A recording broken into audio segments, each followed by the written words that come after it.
చూస్ country delight, live better. ఇప్పుడే country delight app ని download చేసుకోండి.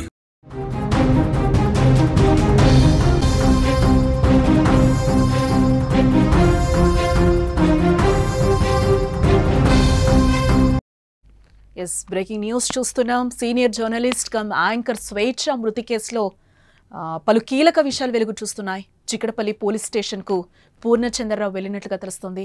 స్వేచ్ఛ మృతికి పూర్ణచంద్రే కారణమంటూ కూడా స్వేచ్ఛ తండ్రి ఆరోపణలు చేస్తున్నారు. ఈ నేపథ్యంలో కీలక లేఖ విడుదల చేశారు పూర్ణ. స్వేచ్ఛ చావుకు తండ్రి కారణమంటూ కూడా ఆయన వివరణ ఇచ్చారు. తనను భర్తగా పరిచయం చేయడం తండ్రికి ఇష్టం లేదు అంటూ కూడా పూర్ణ అంటున్నారు. ఆమెను తిట్టడం వల్లే మనస్తాపానికి గురై ఆత్మహత్య చేసుకుంది స్వేచ్ఛ అంటూ కూడా ఆయన ఒక 7-8 పేజీల లేఖను కూడా మీడియాకు విడుదల చేసిన పరిస్థితి అయితే ఇప్పుడు కనిపిస్తుంది. సీనియర్ జర్నలిస్ట్ యాంకర్ స్వేచ్ఛ మృతి కేసులో పలు కీలక విషయాల్ని మనం చూస్తున్నాం. స్వేచ్ఛ మృతి వెనుక ప్రియుడు పూర్ణచంద్ర ఉన్నాడు అంటూ కూడా స్వేచ్ఛ తండ్రితో పాటు పలువురు ఆరోపించారు.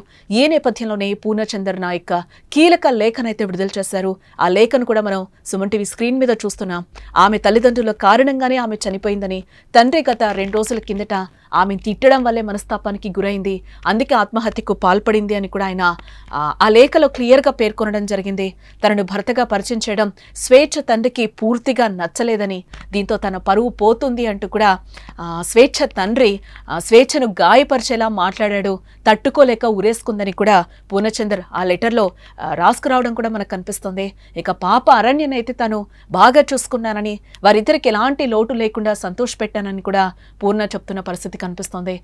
గతంలో 2 పెళ్లిళ్ళు చేసుకున్నా కూడా స్వేచ్ఛ చాలా డిప్రెషన్లో ఉండేదని, తన మానసిక స్థితిని తానే సాధారణ స్థితికి తీసుకొచ్చాను, చాలా వరకు హాస్పిటల్స్ తిప్పాను, యాంగ్జైటీ నుంచి కానీ డిప్రెషన్ నుంచి కానీ తనని బయటకి తీసుకొచ్చాను, దానికి సంబంధించిన ఏవైతే డాక్టర్ ప్రిస్క్రిప్షన్స్ కానీ ఆ టెస్టులు చేయించిన డాక్యుమెంట్స్ ఏవైతే ఉంటాయో అవన్నీ కూడా ఇంట్లో ఉన్నాయి, మీరు చూడొచ్చు అని కూడా పూర్ణ లెటర్లో క్లియర్గా రాయడం జరిగింది.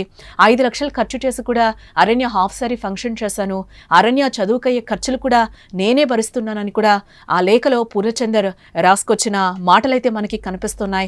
హాఫ్ సారీ ఫంక్షన్ నేను చూశాను, అరణ్య కూడా నా పాప అయిపోయింది, నేను స్వేచ్ఛను చాలా వరకు కూడా డిప్రెషన్ నుంచి బయటకి తీసుకొచ్చాను, తనకి చాలా మంది డాక్టర్స్కి కూడా చూపించాను, గతంలో 2 పెళ్లిళ్ళు చేసుకున్నా కూడా డివోర్స్ అయిన తర్వాత తన పరిస్థితి అయితే అసలు ఏం బాలేదు, 2 పెళ్లిళ్ళు చేసుకుని కూడా మోసపోయింది, చాలా డిప్రెషన్లో ఉంది. సో నేను పరిచయం అయ్యాక కూడా తనని సంతోష పెట్టాను, అలాగే పాపను కూడా నా పాపగా చూసుకున్నాను, నా పాప అయిపోయింది, నేను ఎప్పుడైతే పెళ్లి చేసుకుంటానని చెప్పి స్వేచ్ఛ వాళ్ళ ఫాదర్కి చెప్పిందో వాళ్ళ ఫాదర్ ఒప్పుకోలేదు, నా పరువు పోతుంది అని చెప్పి కూడా ఆమెని ఎమోషనల్ బ్లాక్మెయిల్ చేశారు, ఎమోషనల్గా ఆమెని తిట్టడం స్టార్ట్ చేశారు. ఆ మనస్తాపంతోనే తను హ్యాంగింగ్ చేసుకుంది, ఆత్మహత్య చేసుకుంది అని కూడా పూర్ణ ఆ లెటర్లో అయితే క్లియర్గా చెప్తున్నారు. ఇక ఇదిలా ఉంటే నిన్న రాత్రి కూడా 11 గంటలకు అడ్వకేట్ సమక్షంలో పూర్ణచంద్ర నాయక్ చిక్కడపల్లి పోలీస్ స్టేషన్కి వెళ్ళడం గమనార్హం. అంతేకాదు తాను నిర్దోషిని అని కోర్టులో చెప్పే నిజాలు ప్రజలకు తెలియవు కాబట్టి అందుకే మీడియాను ఆశ్రయించారని పూర్ణ రాసిన లేఖ ప్రస్తుతం సంచలనంగా మారిందని చెప్పుకోవచ్చు. ఆ లెటర్లో కూడా ఆయన క్లియర్గా మెన్షన్ చేశారు, నేను చాలా బాగా చూసుకున్నాను స్వేచ్ఛను కానీ పాపని కానీ అని కూడా ఆయన చెప్తున్నారు. తనకున్న డిప్రెషన్ కానీ తనకున్న ప్రాబ్లమ్స్ నుంచి కూడా నేను బయట పడేశాను అని కూడా పూర్ణ చెప్తున్న పరిస్థితి అయితే కనిపిస్తుంది. నన్ను ఎప్పుడైతే పెళ్లి చేసుకుంటానని ఇంట్లో వాళ్ళ నాన్నకి పరిచయం చేసిందో అప్పుడే తనని దూషించడం స్టార్ట్ చేశారు. తను కొంచెం మెంటల్గా కూడా డిస్టర్బ్ అయినట్లుగా కనిపిస్తుంది. ఆ ముందు రోజు కూడా బయటకి వెళ్ళామని కూడా ఆయన చెప్తున్న పరిస్థితి అయితే కనిపిస్తుంది.